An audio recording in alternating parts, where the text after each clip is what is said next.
Olá, sou a professora Cleane e vou lecionar a disciplina de História para o 6º ano do Colégio Emaús. Sexto ano eu vou iniciar essa aula com a correção das atividades que eu deixei na aula anterior. Lembrando que na aula anterior nós estudamos um pouco, sobre a difusão do cristianismo, vimos também como que se formou a hierarquia dentro da Igreja Católica, e também vimos o que foi o cisma do Oriente e o cisma do Ocidente. Vimos também sobre o conflito que houve entre o Papa Gregório VII e o Sacro Império Romano Germano, com o rei Henrique IV. Nessa aula, então, vamos fazer a correção e conhecer um pouquinho sobre a cultura que predominou, gente, durante toda a Idade Média. Então, vamos lá para o número 1. Como estava organizada a Igreja na Idade Média? O Papa, ele era o chefe da Igreja e comandava a cristandade na sede da Igreja em Roma, E ele era escolhido pelos cardeais. O Papa, ele comandava os cardeais também. Tinha o clero secular voltado para a administração da Igreja, Onde nós tínhamos os bispos e os padres, e tinha também o clero regular, que era responsável pela conversão dos bárbaros ao cristianismo. No clero regular, nós tínhamos os monges e os ábades também. Os monges, eles viviam reclusos, do mundo exterior, praticavam jejum, viviam em oração, eles viviam em função da igreja. Número 2. O que foi o cisma do Oriente? Quando ocorreu? O cisma do Oriente, gente, foi a divisão da Igreja Católica, no então denominado Império Bizantino, antigo Império Romano do Oriente. Nós não podemos esquecer que o Império Romano, diante de todas as invasões, da crise social e econômica que se instalou no Império, ele vai se fragmentar e se dividir em dois. Império Romano do Ocidente, capital em Roma, e Império Romano do Oriente, capital em Constantinopla. O Império Romano do Ocidente, ele vai ser invadido pelos assim chamados povos bárbaros, E o Império Romano do Oriente, o Império Bizantino, ele vai se consolidar por um período mais longo. O Império Bizantino, os cristãos vão acreditar, seguir as escrituras sagradas com maior fidelidade, gente? E assim eles vão se achar mais ortodoxos, então eles vão fundar a Igreja Ortodoxa. Essa divisão da igreja vai acontecer em 1054, com a fundação da Igreja Ortodoxa com sede em Constantinopla. E esse fato marca o cisma do Oriente. O que foi o cisma do Ocidente? Quando aconteceu? O cisma do Ocidente vai acontecer quando o rei Filipe IV, chamado assim de O Belo, ele vai fazer a transferência da Igreja Católica para Avignon, no sul da França. Ele vai ele vai denominar como um Papa francês, vai escolher um Papa francês, e aí vai haver um conflito. Um outro Papa vai ser eleito para ficar na sede em Roma. Então, esses dois papas, o Papa de Avignon e o Papa de Roma, vão disputar a legitimidade da herança de Pedro. E diante de toda essa disputa, vai formar-se assim o cisma do Ocidente. Então, esse acontecimento ele vai enfraquecer a igreja e vai ficar chamado de cisma do Ocidente. Número 4. Com qual objetivo os monges beneditinos fundaram a abadia de Cluny, na França, tá bem, pessoal? Eles queriam independência, Eles queriam fazer suas pregações, eles queriam prestar obediência apenas ao Papa e também não queriam interferências políticas em assuntos religiosos. Número 5. Após o cisma do Ocidente, de que maneira a igreja conseguiu recuperar a sua unidade, a sua união, Lembrando que no cisma do Ocidente a igreja ela se enfraqueceu. A igreja ela ficou dividida, Tinha dois papados. Com o Concílio de Constança, que foi realizado em 1417, pelo qual se estabeleceu um único Papa com a sede em Roma. Número 6. O que foi o conflito? Questão das investiduras. Vamos lá, gente. É um conflito que se estabeleceu entre o imperador do Sacro Império Romano-Germânico, Henrique IV, e a Igreja. Em que contexto? Um monge, né, da abadia de Cluny, ele foi elevado à condição de papa. Ele adotou o nome de Gregório VII e ele instituiu uma série de proibições, né? Uma série de regulamentos, inclusive regulamentos que proibia o imperador de escolher o bispo, querendo limitar o poder político dentro da igreja. O imperador, então, Henrique IV, não gostou desta determinação e desobedeceu. Então, esta situação ficou denominada como conflito questão das investiduras, ou seja, quem iria escolher o bispo. Deste conflito, o Papa Gregório VII excomungou o imperador germânico. Excomungar, gente, é expulsar da igreja, tá bem? Número 7. Quem eram os albigenses e os valdenses? O que contestavam?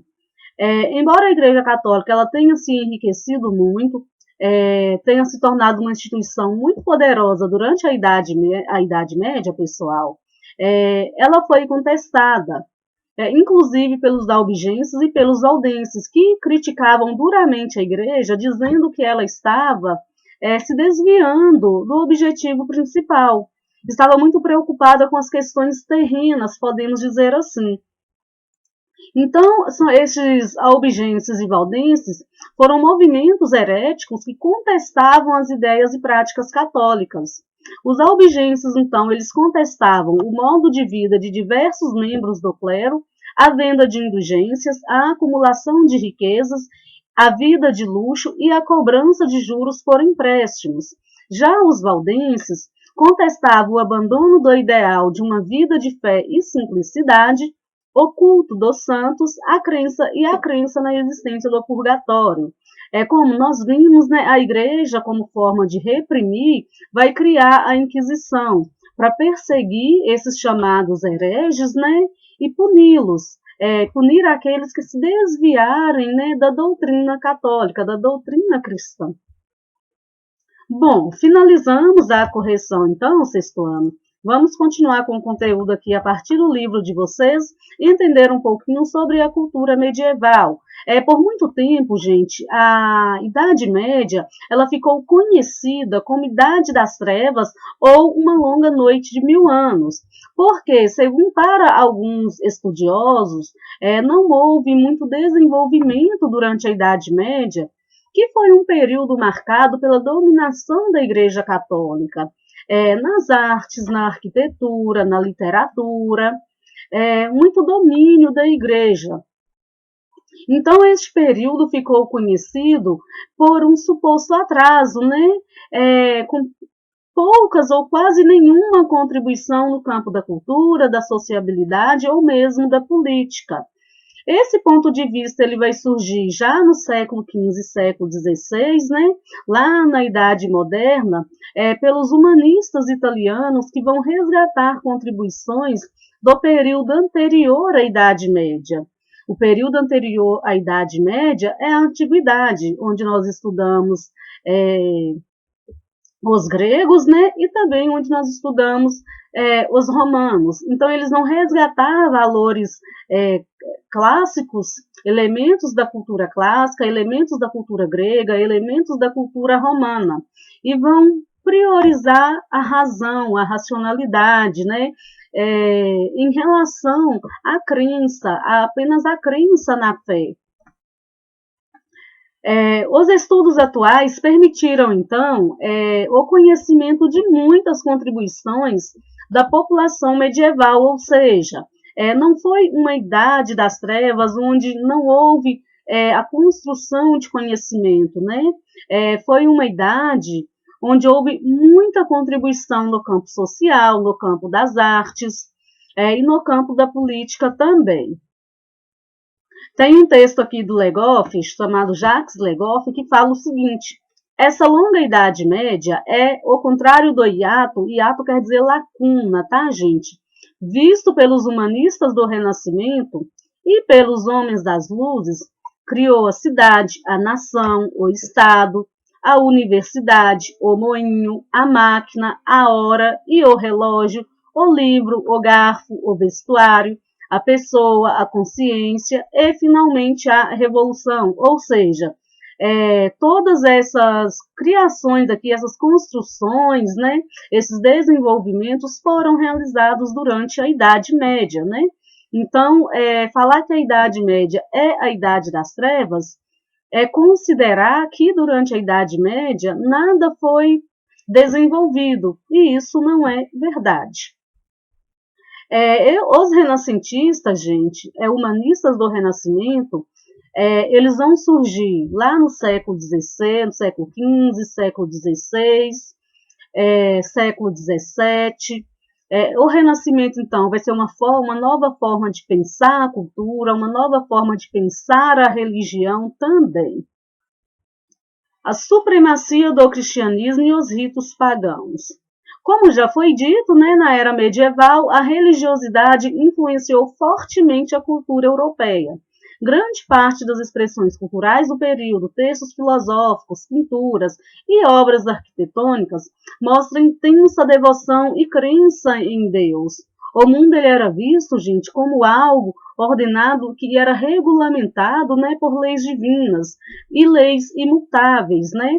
Então, a população nesta época se baseava muito na crença, né, na fé. Então, eles deveriam apenas acreditar. E essa cultura, ela é marcada pelo teocentrismo, né? Ela é chamada de teocêntrica, ou seja, Deus está no centro, né? Deus é o centro de tudo. É uma cultura centrada na religião. No campo da filosofia, nós vamos ter destaque para o teólogo e filósofo Santo Agostinho. Santo Agostinho ele vai ter uma preocupação com as bases, né, da religião, para atrair os fiéis, para conseguir manter os fiéis. Um dos livros mais importantes de Santo Agostinho, neste sentido, são as Confissões de Santo Agostinho. Segundo Santo Agostinho, para encontrar a verdade, deve-se procurá-la entre as ideias do mundo espiritual e não entre as coisas do mundo material, ou seja, tem que prevalecer questões ligadas à crença, à fé, e não questões ligadas ao mundo terreno, né? Assim, Santo Agostinho, então, ele vai criar uma teoria que supervalorizava o mundo espiritual. Para Santo Agostinho, a humanidade, ao nascer, já estava predestinada à salvação ou à perdição eterna. É interessante vocês prestarem atenção, gente, nessa doutrina de Santo Agostinho, porque quando houver, né, várias críticas em relação à igreja, quando houver a reforma da igreja, esta doutrina de Santo Agostinho ela vai ser retomada pela igreja. A cultura medieval, gente, porém, ela não se limitava ao espaço das igrejas e dos mosteiros. Em muitas comunidades eram realizados ritos pagãos, herdados dos povos chamados de bárbaros, né? Pagão é quem não é cristão, né? Não era ligado ao cristianismo e que também às vezes cultuava mais de um deus. Muitos desses cultos, ao longo do tempo, acabaram sendo absorvidos pelo clero, né? Pelo clero cristão, com a intenção da igreja se aproximar das pessoas comuns. Foi o caso, por exemplo, da deus céltica Brigitte, né, que deu a origem à Santa Brigitte, que é muito cultuada pelos irlandeses. O carnaval também foi outra manifestação popular da Idade Média. Em muitos lugares as pessoas aproveitavam para se divertir e até criticar a ordem existente.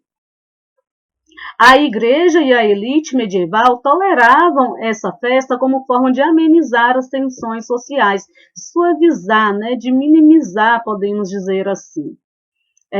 Acredito que vocês já conhecem sobre o carnaval, sobre as festividades, né?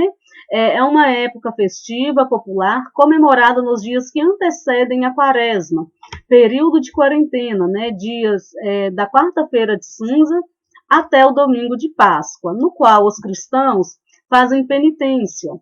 Acredita-se que a festa ela tenha se originado nas comemorações ao antigo deus grego, Dionísio, deus do vinho, da colheita e da fertilidade, e depois foi adaptada ao calendário e às tradições cristãs. Algumas comunidades agrícolas também, pessoal, costumavam celebrar a colheita e festejar seus deuses em cerimônias coletivas nas quais vestiam máscaras e imitavam animais. Depois é interessante vocês fazerem a leitura desse box Saiba Mais para entender melhor, né, como que surgiu o carnaval também e como que funcionava o carnaval na Idade Média. Eu vou finalizar por aqui então, pessoal, a nossa aula. Tem algumas atividades também para fazer sobre o conteúdo estudado, tá bem? São atividades de compreensão, são poucas, copiem as perguntas no caderno, tá bom? Bons estudos para vocês, então. Até a próxima aula e lembrem-se, juntos no caminho certo.